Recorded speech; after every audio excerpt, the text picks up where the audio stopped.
Managing Director of our residential programs. So I'll turn it over to Brian to get us started. Great, Joe. Thank you for that introduction.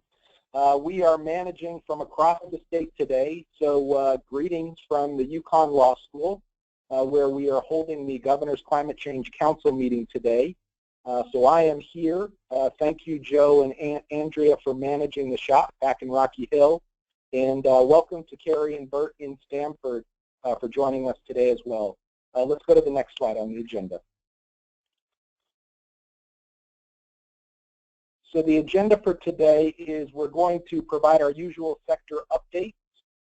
Carrie is going to cover the residential sector, and Bert and I will tag team throughout as we get into the commercial, industrial, and institutional sector and other news. And on the other news section, we're going to talk a little bit about our green bond efforts, what we're doing in terms of evaluation, and I'll wind it up with our comprehensive plan that we're currently working on. Go ahead and go to the next slide on the infrastructure sector. One more. Great, thank you. So here's where we are as of June 10th, last Friday, with regards to the residential solar PV market here in the state of Connecticut. Click the button once, Andrea. Thank you. You've all heard me talk about this before. When we look at solar PV deployment in the state, historically, what we've been trying to do is to allow the market to reach its full potential by growing beyond the limitations of government subsidies. So in this period of time from 2008 through 2010, it's a clear point in time where you can see the limitations of a market that's reliant on subsidies. This is the program growing up to the point at which incentives were available. Go ahead and click the button one more time. The installers have been doing an extraordinary job in the marketplace, reducing installed costs for residential solar PV in Connecticut. We're currently at an average installed cost of roughly $3.40 per watt, which is incredible. What you're seeing in terms of declining installed costs is not only a decline of those installed costs, but roughly about an 80% decrease in the state subsidy for residential solar PV in Connecticut. So while installed costs have reduced by 35% since 2011, so too have the level of incentives decreased by 80%. Go ahead and click the button once more, Andrea. Thank you. And what we expect to see this year in 2016 is somewhere around 60 megawatts of solar PV being deployed in 1 year as a result of this approach. So what we've been able to do is to work with the contractors who are out there doing an excellent job delivering quality installs at affordable rates to homeowners, while also providing them with easy access to affordable capital to enable those homeowners to go solar. So we're excited to see these sorts of results. One more slide. Great. So this is a bit of a new slide. We've recently run some analyses on the levelized cost of energy as it applies to residential solar PV in Connecticut. And it's an interesting chart that compares what the levelized cost of energy is in Connecticut with subsidies, including both state and federal incentives, the IPC and the Residential Solar Investment Program, versus what the levelized cost of energy would be without any subsidies at all, the federal and state incentives. And what you're seeing over time, in fact, today we're at about $3.40 per watt. So if you just kind of run that line there, you can see that we're at a competitive levelized cost of energy with incentives, and almost even without incentives. We're probably about 20, 21 cents without any state or federal incentives on levelized cost. But the important point here is that if we can work together to get to $3 per watt with and without federal incentives, you can see that that value is competitive in terms of an electric price to the homeowner. Financing will enable the homeowner to undertake these measures while also saving on their electric rates. So a really interesting finding to be able to see that.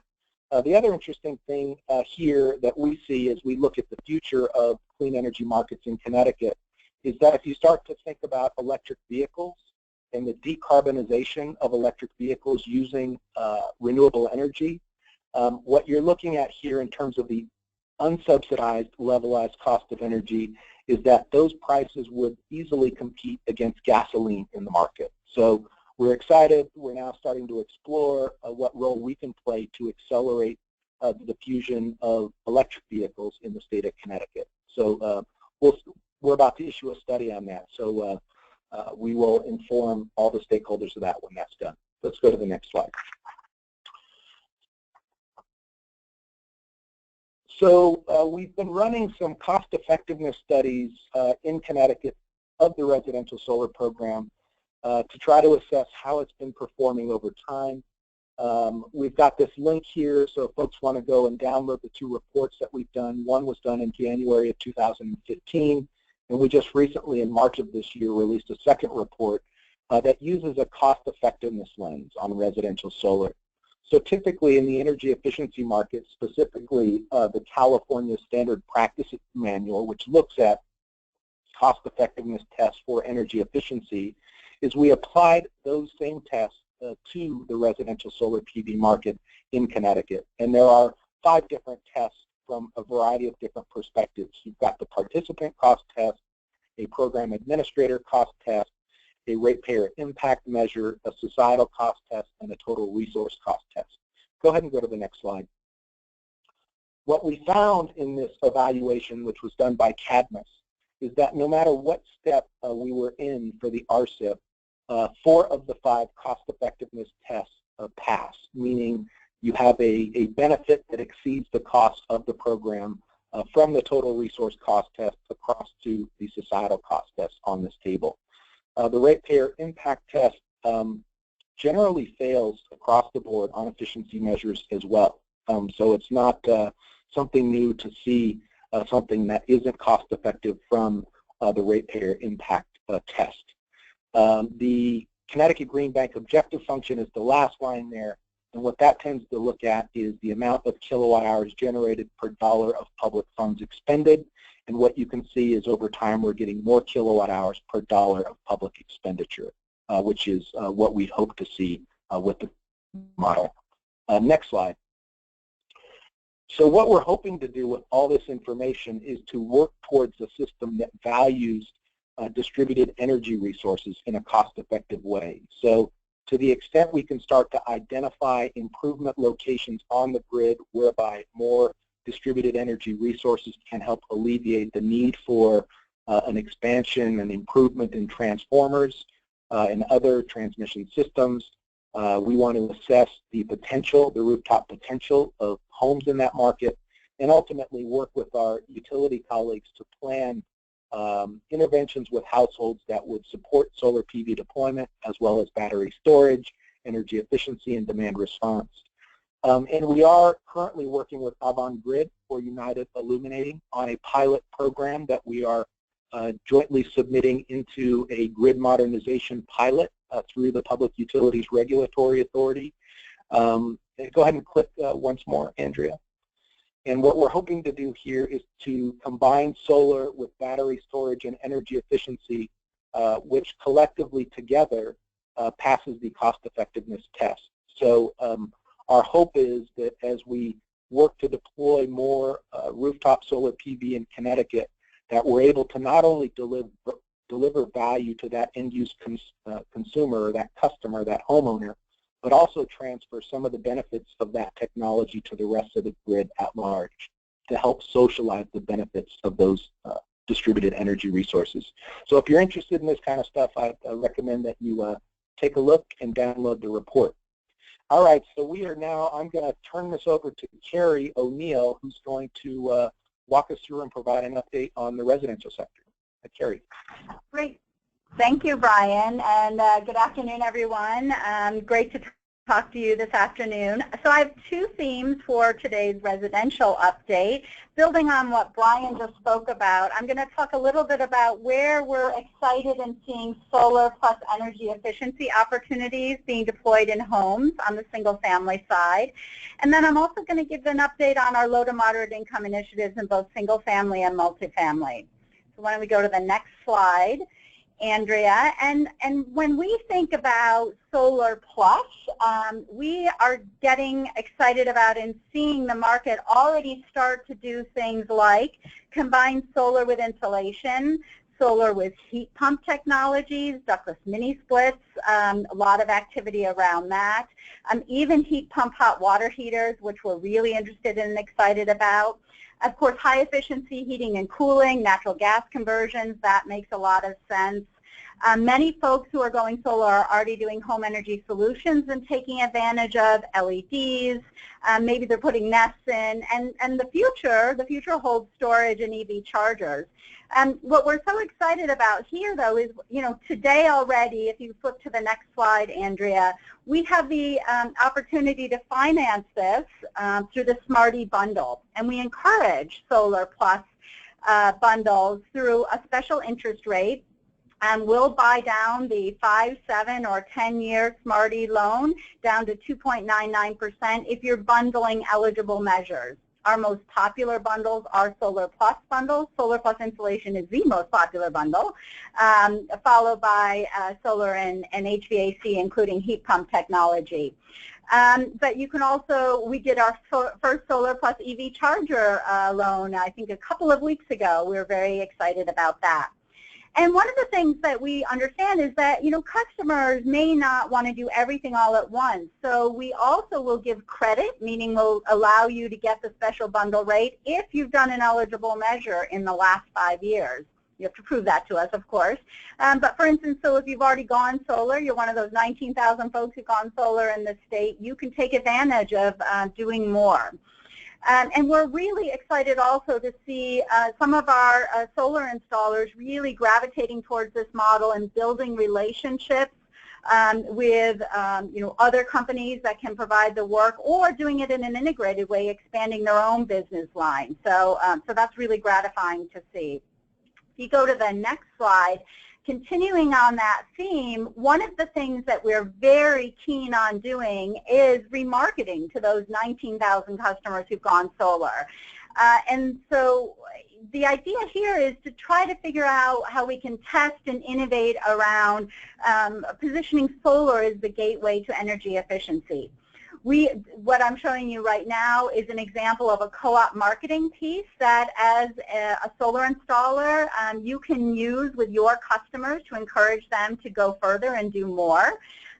We would love to partner with solar installers to do this. We also understand that not every solar installer is interested in doing that, so we're going to also test ourselves for folks who've gone solar with an installer that maybe isn't ready to set up those relationships yet.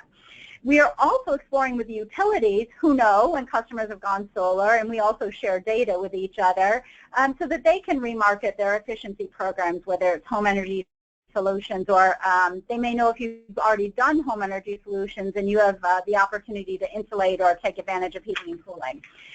So if anyone is interested in any of these Solar Plus, Solar Bundles, remarketing opportunities, please contact me and I'll put you in touch with the Smarty team, Joe Bonanata and Madeline Priest, to take advantage of this.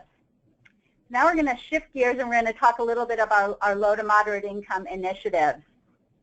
This is a slide that you're going to start to see us present, and Andrea, you can keep clicking through here. You're going to see us present this, from time to time. This is how we're going to be tracking the penetration of residential solar by census tract, where we ban the census tract based on the area median income. And what we're looking to do here is we're looking to bring up the penetration rate in our low to moderate income census tracts, those under 100% area median income, to be in line with those above 100%. So you'll see that the 100 to 120%, 120% and above are right around those 19 projects per 1,000 households in those census tracts. And we need to increase those lower bands, 2 to 5 times to get up into parity. I will just note, we started tracking this back in late 2014, and when we were tracking back then, it was significantly worse. So we've already made progress in penetrating deeper. couple things we've done here to promote the notion of low to moderate income solar. First and foremost is to educate our installers. Folks who are low to moderate income want solar just as much as everybody else does. It's good for them, and there are really good credits. Folks with a good credit are not necessarily higher income. There's actually no correlation between the two. So some of that has been just us educating the market, but very specifically, we opened up a solar financing RFP in early 2015 to invite proposals that would really target this market and focus on low to moderate income solar and credit challenge. We also created a tiered incentive under the RSIP program focused on low to moderate income.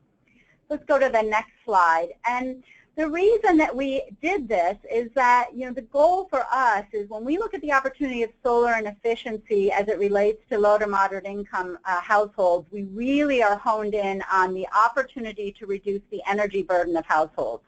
The energy burden is the percent of income that households are paying on their energy bills, electric, gas, oil, you name it.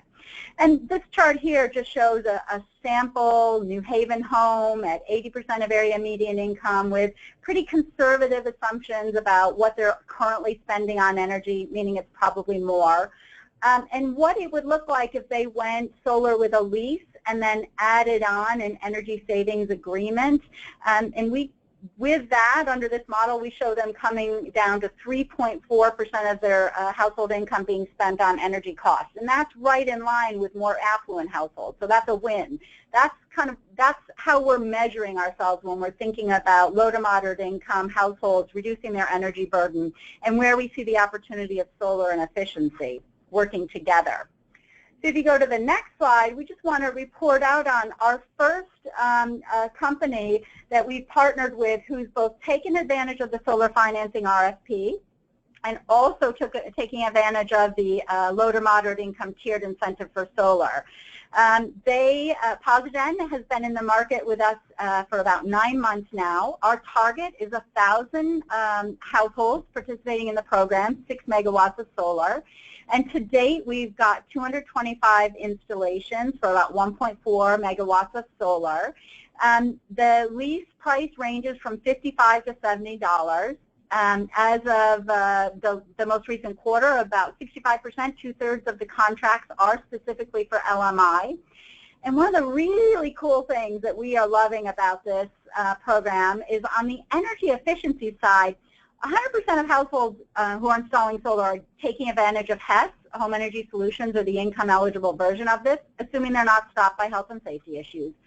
But even better is that another 2/3 are going further and taking a $10 a month energy services agreement to go deeper and do insulation, air sealing, thermostats, etc. So really, really great progress. Really excited to see this program get off the ground and really target those who need these sorts of upgrades the most.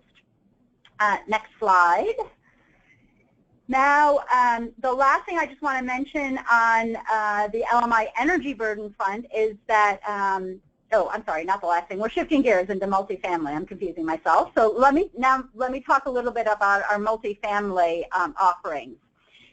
In our multifamily offerings, where our big focus is really on the affordable multifamily market at the moment, although we'll serve all types of owners. And our goal here is to help owners better access, make it easier to access energy financing so that they can save money on their energy and operating costs and improve their value of their properties. And part of what we're doing here is helping them achieve higher occupancy rates and tenant retention, which is very, very important for multifamily property owners, especially in the affordable space. Part of what's happening here is that by doing energy upgrades, those rental units become more attractive because you're improving the comfort, the health and safety, and obviously the build profile of those units. Next slide. So when we took a look at the multifamily upgrade process, we realized that it's, you can keep clicking through, Andrea, and we realized there are a lot of steps to this, and we wanted to organize our offerings to really support owners through the entire process. So we focus on pre-development resources and support as well as term resources. We provide a lot of technical assistance to customers and stakeholders, and we're very focused on a partnership approach to all of our work, especially in the affordable space. It's a pretty complex ecosystem, so we're working very closely with the Department of Housing, Connecticut Housing Finance Authority, CHAFA, with HUD, with CDFIs such as the Housing Development Fund and Capital for Change, renamed CHIF, as well as the MacArthur Foundation. We're working with the utilities and New Ecology and Levelized and the Connecticut Housing Coalition. And this is really the nexus of a group that's come together to try to streamline the process and the offerings for affordable housing owners. If we go to the next slide, I just want to touch on our pre-development offerings. So our marquee pre-development offerings are pre-development loans, which are really designed to take the risk out of even considering energy upgrades when you're looking at upgrading your multifamily property. We know it is a complex process, and we know there are there's a lot of work that an owner needs to do before they're even ready to apply for financing. And so the pre-development loans are designed to take that risk away and make it very easy to engage the right professionals to get audits done and work scope and bid it out if necessary based on the type of ownership. We have two flavors of pre-development financing: the Sherpa loan, so named Sherpa, to be a real guide, a very prescriptive process, partnering with New Ecology, who is working across many parts of the country and really leading the nation in helping affordable owners identify affordable energy upgrades. So this is a prescribed process. We put you through and hold your hand every step of the way. Now, for some owners who have their own suite of professionals or know exactly what they want to do, we have a more streamlined version of the loan called the Navigator loan. This allows you to manage your own contractors and customize the services you want. Key things to note here are really great rates. On the affordable side right now, it's 0% for the loans. You can finance up to 75% of your pre-development costs. And if for some reason you're not able to move forward with your project because, let's say, something was uncovered through no fault of your own, maybe health and safety issues or what have you, you can petition us for partial forgiveness of the loan. We run these products in conjunction with the Housing Development Fund utilizing MacArthur Foundation money. MacArthur invested $5 million in Connecticut for a program-related investment, and this is one of the programs here. You can go to our website if you're interested in either of these programs and learn more about how to apply. And then next, if you click through, Andrea, we have just announced and launched out to the market an initiative called Benchmark Connecticut, which is brought to you by the Green Bank, by CHAFA, and by Levelized, where we are offering free benchmarking services to 1,600 properties in the state of Connecticut, 1 year for free to owners. So great opportunity to get your property benchmarked, and that's kind of an easy first step to begin to identify opportunities. All right, that's the pre-development side. Let's move on to the term financing options. So on the term financing side of things, the Green Bank has a couple of offerings, but we also know that for many folks, they are going to use perhaps their own financing, and you can do that too with your pre-development financing. But if you are looking for financing from us, we have the Lime loan, which is geared towards affordable properties. This is a great offering loan program from Capital for Change, used to be called CHIF, just changed their name. This is an unsecured loan, really great for midstream upgrades. You're not at a capital event, you're not in a refi scenario or what have you. And we're really seeing a lot of activity and interest in this loan product, both on the solar side as well as the efficiency side, which is great to see. CPACE is another option for multifamily properties. Because lender consent is required, it's probably best for market rate properties, or if it's an affordable property where there's no debt on the property or debt covenants that would prevent lender consent. And then we also have solar-only financing. We leverage the commercial lease fund, and we have done a number of solar PPAs actually through that commercial lease fund on housing authorities. Many of those have been in conjunction with CHAFA. And on that point, we are about to do a round 2 with CHAFA of Solarized for housing authorities. Really excited to see that opportunity. And then one more, Andrea, click through. Coming soon, you guys are getting a preview of this, that we'll be releasing details out in the next couple of weeks. Our next loan offering coming using the MacArthur funds with Housing Development Fund is a loan product called the Green Booster Loan. And this is really designed to be layered in with other funding and either used for health and safety measures, where, as many of us know, finding funding for health and safety measures is very challenging, and often we need to mitigate asbestos or lead or mold or other health and safety items before we can do the energy work. This loan product can also be used to bring down the effective interest rate and bring good projects across the finish line. So look for details about that in the next week or two. All right, and then last is we have an outreach innovation RFP geared towards low-income communities that should be posted next week. And the goal of this RFP is we're really looking for innovation around how we reach owners in our low-income communities, whether they be single-family owners, multifamily property owners, nonprofits, and even businesses. We're really looking for neighborhood approaches or nonprofit networking type approaches here, and it's structured as a pay-for-performance model where we're hoping to incent nonprofits to really help us find the owners in their communities who can take advantage of the programs I just ran everybody through to improve the buildings in their low-income communities. And with that, I'm going to turn it back to Brian. Great, Carrie. Thank you for that exceptional update. That was great. So now Bert, Hunter, and I are going to tag team on the CI&I sector update. Go ahead and go to the next slide, Andrea. We're going to start off with an overview of CPACE. Then Bert is going to take it over and talk about the commercial solar loan product, version 3 of the product that we're currently out in the market for. Carrie was alluding to it earlier. In terms of CPACE, so we are now actually over 90% of the commercial and industrial footprint in Connecticut now has access to CPACE financing. We've got 118 cities and towns that have signed agreements to enable the CPACE benefit assessment to help finance clean energy improvements on commercial, industrial, multifamily, and nonprofit properties.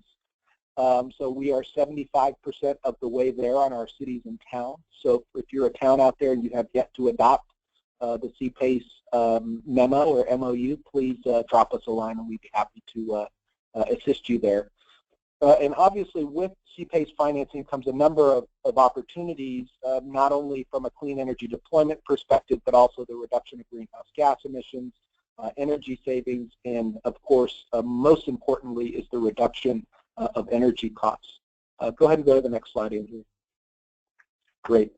So demand in CPACE is growing. You can see year to year we are improving the number of projects that have been financed through CPACE. I believe we're now at over $80 million worth of clean energy improvements have been undertaken through all the buildings that have participated in the program.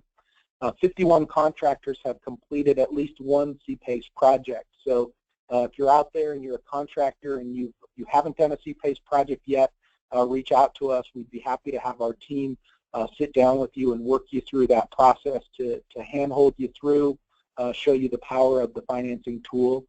If you're out there and you've done one project, we'd be happy to do more projects with you. So definitely drop us a line. Next slide.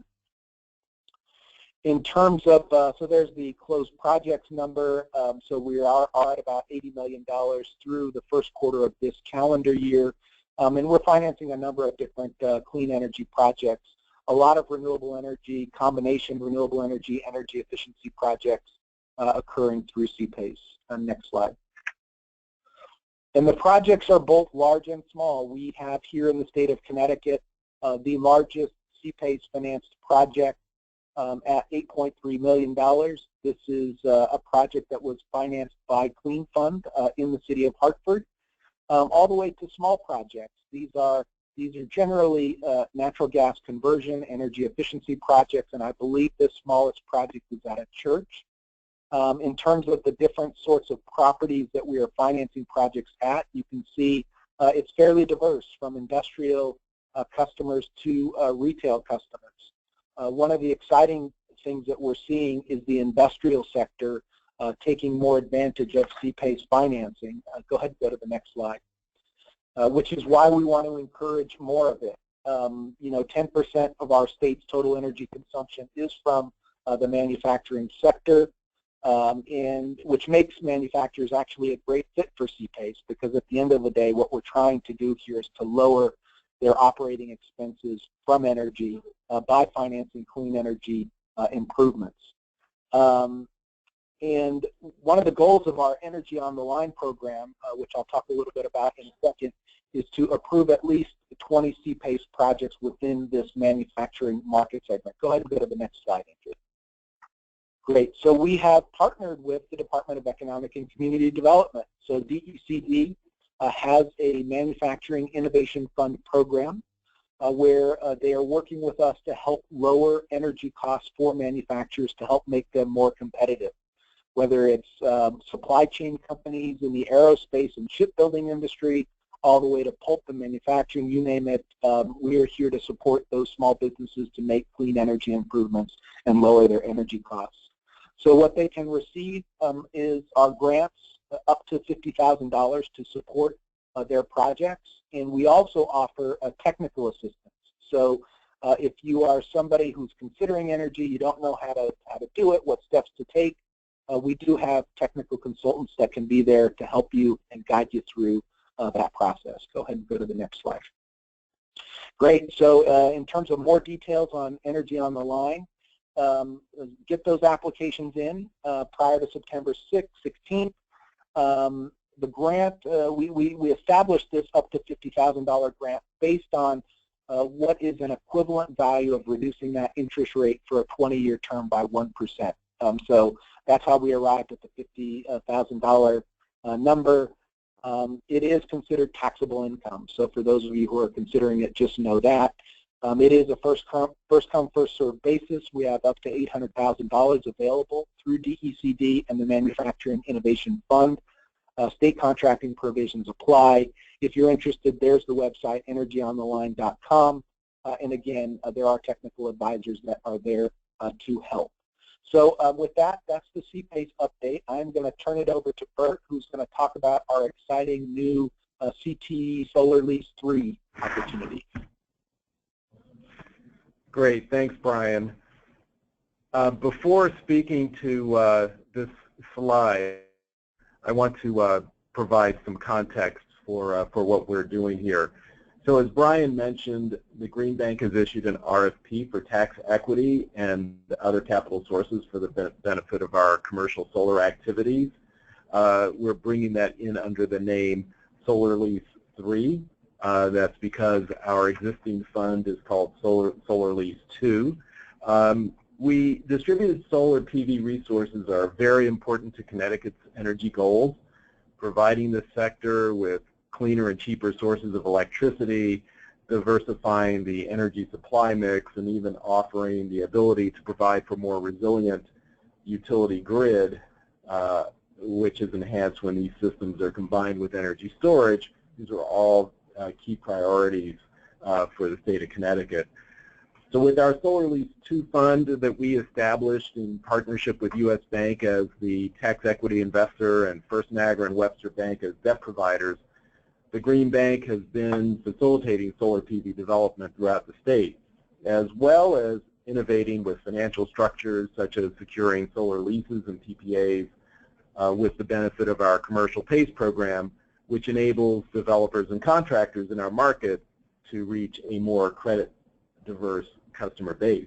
In fact, yesterday, the Clean Energy States Alliance, or CESA, a national nonprofit coalition of public agencies working together to advance clean energy that a number of you are familiar with, named our commercial solar program a recipient of the 2016 State Leadership in Clean Energy Award. The SLICE Award, as it is called, recognizes outstanding state programs and projects that have accelerated the adoption of clean energy technologies and strengthened clean energy markets. So I would like to just take this opportunity to congratulate the entire staff of the Connecticut Green Bank that contributed to the effort behind this recognition. Now, as the slide notes, this is just for background to let you know that the Green Bank is active in financing commercial solar PV, and it does that in two ways. On the left side of this slide, this is the third-party ownership track, which is provided currently under our Solar Lease 2 program, which has been expanded since its original issuance back in 2013. We're now a $75 million Solar Lease PPA fund, and we've been doing that for not only the residential sector. That portion concluded in July of 2015, but also for commercial scale solar projects, which we've been doing for a variety of off-takers, commercial, industrial, nonprofit owners, as well as municipalities, schools, and rated companies. So that's on the third-party ownership side. On the commercial PACE side, this is provided for people who wish to directly own the systems as opposed to have a third party own them. Many reasons for that. Some are, many of them most often are related to the ability to use the tax benefits which you get as you know, as a direct owner of these systems. So CPACE will provide up to 100% debt for the acquisition of these PV systems, and the Green Bank has done that both from its balance sheet initially and more recently through a $100 million facility that we arranged with our strategic partner, Hannon Armstrong. Next slide, please. So the tax equity RFP, as we're calling it for Solar Lease 3, the whole purpose is so that we can continue the good work that we're doing in commercial scale solar throughout the state. We have a very robust pipeline of projects, and in this new fund we expect to originate up to 30 megawatts of commercial scale projects, and to do that over the balance of 2016 and through the end of 2018. This will result in a need for capital of up to $90 million, obviously a considerable sum. So a portion of this will be provided by tax equity sources, and some of that will be provided by debt providers, and some of that will be provided by sponsor equity. In the Solar Lease 2 fund, the Green Bank took the position of providing both sponsor equity as well as subordinated debt, as well as reserves into that structure. We have no precondition for how we proceed with this next fund. We can either do it the same way we did in Solar Lease 2, with the Green Bank taking a very active role in the capital stack, or we can enter into a separately managed arrangement, which would effectively be outsourcing the fund, and so we're quite open to any proposal that respondents want to bring to us. I would like to add that the priority is really getting to responses that address the tax equity issue. Due to what was at the time in 2015 a presumed expiration of the ITC at the end of this year that was extended by Congress and President Obama in December, a number of developers rushed to get projects on the board, as well as to get tax equity for their projects. So this this resulted in a tightening of the market and some scarcity of tax equity for 2016. Although there are still sources of tax equity available, but you do have to go, knocking on doors for it. So that's one of the purposes here. So what we've done is we've, in the RFP, which we'll give you a location for that, a URL for that in a moment. But what the RFP does is it suggests that you can address this as a 2016 loan issue, a 2018 response, or you can respond for the entire 2.5-year period. Next slide, please. So here on this slide is our selection criteria. Again, we're quite amenable to a variety of proposals, and even proposals from capital providers that may want to partner on this. We do reserve the right to pair various responses that are complementary, and so we can do that in this RFP, and we will then call the respondents in for conference and seek to work with you. At the bottom of the slide, you'll note some important dates. Yesterday, the first date is already passed, which was yesterday. We had a webinar, but we will have a full Q&A posted on our website on June 20th, along with a recording of that webinar. So if you weren't on the line yesterday, you can hear it on June 20th when it's posted. Responses are due by July 1st at 5 p.m. Connecticut time. So, and you should email those responses as shown there on the screen, rfp@ctgreenbank.com. And I would just encourage you, if you do have questions, and I think that's shown on the next slide, please, that you send them to rfp@ctgreenbank.com, and because there will be a final FAQ that will be posted online on Monday, June 20th, and after that point in time, we're going to go radio silent for the balance of the RFP period to be fair to all the respondents. So the RFP is there at that URL. If you don't have a pen handy, I assume that this is going to be posted quite soon. So, but you can always go to our website and follow the menu prompts, and I'm sure you will get to the location of the RFP. Okay, so that does it for this portion of the presentation. Brian, back to you. Yeah, and I'm going to hand it right back to you, Bert, because if you go forward 2 more slides, we're going to start off with green bonds. Well, thanks again. So many of you are familiar with green bonds, but for those of you who aren't, green bonds, importantly, are bonds whose proceeds are used for projects or activities with environmental or climate benefits, and these are usually associated with climate change mitigation and adaptation. Yeah, there's a lot there's been a lot of hype about green bonds.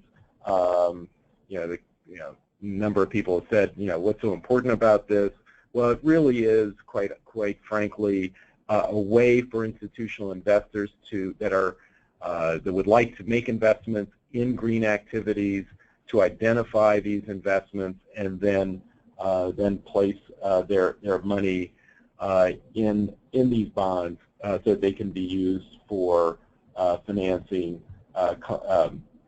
projects that will mitigate the effects of climate change.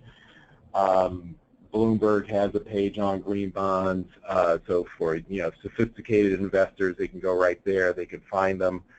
There are a number of bond funds that are emerging, so that average investors can get bite-sized pieces of these bonds. They don't have to necessarily go searching. They can place them in their investment in a fund. So what's the point here? The real issue is that Generally, the size of investment that's required for a number of these more significant energy infrastructure investments is large. Quite often the revenue streams are very well defined or contracted and lend themselves to securitization. If, for instance, a good example of this would be the bonds that are issued by Renovate America for its residential PACE program out of the California program. Those investments or those dollars are used to refresh their program, and the revenue streams that come to repay those bonds are related to energy savings or solar PV generally activities, and also water conservation and in some cases earthquake resiliency and things of that, mitigation and things of that sort. So a lot of climate emphasis there. So they don't necessarily need to be issued by large development banks, which in the main, the green bonds these days are issued by. The World Bank has issued $8 billion of these bonds to date. The German Investment Bank, Development Bank rather, KfW, has issued $4 billion. And a number of states and municipalities have also issued a number of green bonds. California, probably the largest issuer. Massachusetts has issued several green bonds, and the state of Connecticut itself has issued 2 or 3 green bonds as well. So, they really run the gamut from those bonds that are serviced, and meaning the revenues are actually directly connected and to supply repayment for the bonds, or they are general obligation bonds, as they are, say, in the state of Connecticut, Massachusetts, and California examples that I gave to you, general obligation bonds, but the proceeds of which are dedicated to green projects. A number of benefits of bond structures, as the lower part of this slide tries to get to, is that compared to using bank debt, for instance, bonds can go for much longer maturities. Banks are generally limited to 7, 10, maybe 15 years, but bonds can go out easily 15, 20 years, or even 30 years. So you can get longer maturities, a lower cost of capital, and this will all improve clean energy economics. Next slide, please. So bringing it closer to home, here's some examples. I'm not going to go through this entire list here, but our CPACE program has issued effectively green bonds when we sold bonds to Clean Fund back in 2014 and 2015. These were not rated bonds, but we're actually going back and we're going to be scoring those bonds so that we can effectively consider them green bonds. But they are, for all intents and purposes, green bonds. And we have some QECBs that CHAPA, the State Housing Finance Authority in the state, is going to be issuing for the benefit of some state housing projects getting solar PV. We're doing a hydro facility that's going to be using clean renewable energy bonds. And we also have coming up at the end of this year probably an issuance of green bonds related to our solar home renewable energy credits, or SHRECs. So lots of activities for the Green Bank in green bonds. Brian, back to you. Great, thank you, Bert, for that. And that's a nice lead into the efforts that we're working on now around an evaluation framework and a data collection protocol. So as Bert mentioned, as we start to look at issuing green bonds to capitalize, provide access to capital for various programs and products, it's going to be very important that we continuously have an evaluation framework that looks at, assesses the projects, monitors them, and reports out on the impacts of those projects. So we currently have an evaluation framework that we've drafted. We're putting that out to the board next month to review, and that will serve as the foundation to helping us get our arms around all the societal benefits that are coming with a clean energy investment in the state of Connecticut.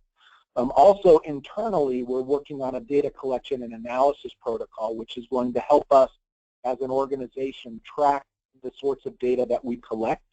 So there's a balance here between information that is available as a result of FOIA or the Freedom of Information Act with data that would be confidential, for example, customer address and phone number information. While at the same time, we're trying to collect data that will enable us to issue green bonds and be able to continuously report out to investors the types of results that are occurring in the marketplace as a result to those clean energy investments. So stay tuned for a lot on the data and monitoring front from us. One more slide. I think this is our last slide. Yeah, so our comprehensive plan, tomorrow we have a conversation with our board on our fiscal year 2017 budget and targets. We will start to have a conversation about our comprehensive plan, which is required by statute. The board will be reviewing and approving this plan in July 22nd, next month. So go ahead and click once more, Andrea. If anyone out there has any comments on the comp plan, we are going to make it available in the follow-up to this webinar. So we will send a link. If you have questions, comments, go ahead and send them along to us. I think you will be excited by what's in the comprehensive plan. We start to dabble into things like alternative fuel vehicles and infrastructure, renewable thermal technologies, grid modernization, and other things that we see as emerging market opportunities here in the state of Connecticut. So I think with that, our webinar is over. At least our remarks are over. If there are questions, and Joe B., you will handle the distribution of those questions, we'd be happy to answer them. Thanks, Brian, and thank you to everyone who has submitted questions so far. Feel free again to use the questions box here, and we'll try to get to as many as we can in the remaining time. So the first two questions, I'll pose them together, and these should go over to Bert. Bert, the first question is, have you seen any interest from municipalities and schools for the tax equity RFP? And if so, what does the pipeline look like? And then part two of that is, how does the tax equity RFP impact virtual net metering? Sure, Joe.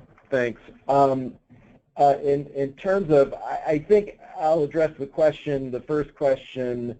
The pipeline that we have has a lot of municipalities and schools involved.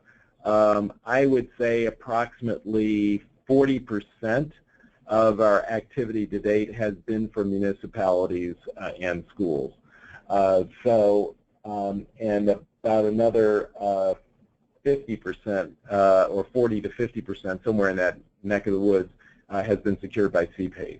So municipalities and schools have taken very full advantage of Solar Lease 2. I should say that these municipalities and school districts, together with their contractors who have taken advantage of the fact that the Green Bank has made this capital available in the marketplace, they're certainly taking full advantage of it. So the pipeline is quite full, and I think that kind of relates to the next question in how does this impact or maybe is impacted by virtual net metering. So we have two kinds of projects that we've done so far in Solar Lease 2 for say municipalities that would be using, say, some of the net metering at the very least, and that's where you have a system that is on say a school, for instance, and that school uses or can use through the net metering provisions the entire energy that's being delivered by that solar PV system. On a more limited basis, we might have a case or two or three where some of the facilities have taken advantage of virtual net metering. So that's where you'll have a facility that overproduces. It can't be consumed on the building or in the location where the PV system is proximate to, and it needs to be shared through virtual net metering with other municipal facilities in town. So that would definitely be impacted by any limitations, any caps that exist under virtual net metering, but that really isn't the majority of what we're doing. Nowhere near it. Most of our pipeline is with dedicated use facilities, like a single school or a town center or something like that. Back to you, Joe. All right, thanks, Bert. That appears to do it for questions this time. So again, thank you to everyone for joining today's presentation. We hope you all gained some good insights on all of the exciting things happening at the Connecticut Green Bank. We'll be back in touch with another update in a few months, but in the meantime, feel free to reach out to us as necessary. And hope everyone has a safe and enjoyable summer. And thank you again for joining.